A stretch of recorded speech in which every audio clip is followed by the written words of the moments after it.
یاد بدوی سر زخمنا د ملګرو زموږ یاد بدوی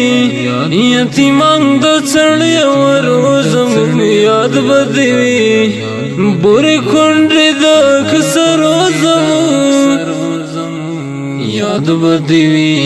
سر زخمنا د ملګرو زموږ یاد بدوی یتیمان د څړې ورو زموږ یاد بدوی بورې کونډې د اکثرو زموږ دلته هر یتیم د بابا فراق خوړلی دی دلته هر ماشوم په سرو سترګو ژړېدلی دی ځکه هر زړګی بې اختیاره ځورېدلی دی دلته هر یتیم د بابا فراق خوړلی دی دلته هر ماشوم په سرو سترګو ژړېدلی دی ځکه هر زړګی بې اختیاره ځورېدلی دی